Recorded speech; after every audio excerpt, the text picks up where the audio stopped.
પ્રધાનમંત્રી નરેન્દ્ર મોદીના ખાસ અધિકારી ગણાતા ડૉક્ટર પી.કે. મિશ્રા આજે ગુજરાતની મુલાકાતે આવ્યા અને એમણે ધોલેરા અને અનેક જગ્યાએ મુલાકાતો લીધી અને મિટિંગો પણ કરી. પ્રધાનમંત્રી નરેન્દ્ર મોદીના એકદમ ખાસ ગણાતા અને પીએમઓના મુખ્ય સચિવ ડૉક્ટર પી.કે. મિશ્રા આજે ગુજરાતની મુલાકાતે આવ્યા હતા અને એમણે પ્રધાનમંત્રી નરેન્દ્ર મોદીના જે ડ્રીમ પ્રોજેક્ટ છે, ખાસ કરીને ધોલેરા અને લોથલની અંદર, એ બધા ડ્રીમ પ્રોજેક્ટની સમીક્ષા કરી હતી, સ્થળ પર મૂલ્યાંકન કર્યું અને અધિકારીઓને જરૂરી સૂચના પણ આપી છે. અને ખાસ કરીને અધિકારીઓને ભારપૂર્વક એવું કહેવામાં આવ્યું છે કે જે પણ પ્રોજેક્ટો છે એ બધા જ સમયસર પૂરા થવા જોઈએ.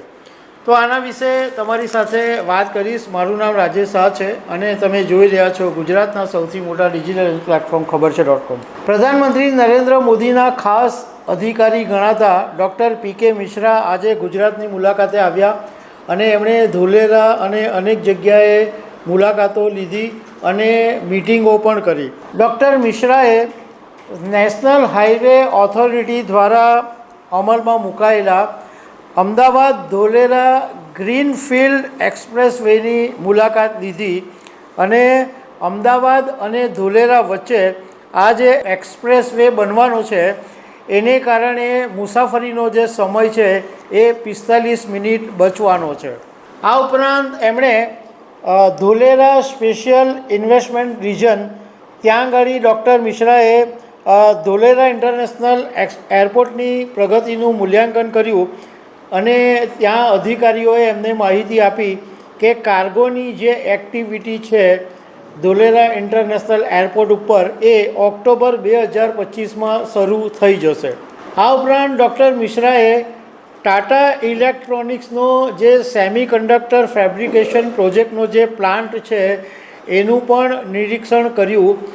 આ પ્લાન્ટની અંદર ધોલેરામાં જે પ્લાન્ટ બનવાનો છે એમાં મોબાઈલ ઉપકરણો, કન્ઝ્યુમર ઇલેક્ટ્રોનિક્સ, ઓટોમેટિવ એપ્લિકેશન્સ, એ આ બધા માટેની જે ચિપ્સ છે એ આ ટાટા ઇલેક્ટ્રોનિક્સના પ્લાન્ટમાં બનવાની છે. તો ડૉક્ટર મિશ્રાએ ત્યાં જઈને પણ માહિતી મેળવી અને પ્રોજેક્ટ વિશે બધું નિરીક્ષણ એમણે કર્યું. આ ઉપરાંત એમણે Dholera industrial city development limited દ્વારા ડેવલપ કરવામાં આવેલા શાળાઓ, હોસ્પિટલ અને રહેણાંક વિસ્તારોની પણ મુલાકાત લીધી.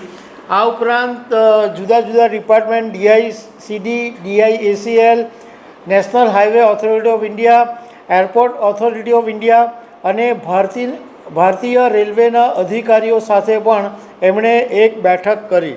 એમની જે ખાસ મુલાકાત થઈ એમાં Ahmedabad Dholera expressway, Bhimnath Dholera freight rail link, Ahmedabad Dholera semi speed rail line, Dholera international airport સહિતના મુખ્ય પ્રોજેક્ટની એમણે સમીક્ષા કરી અને જરૂરી સૂચના પણ આપી.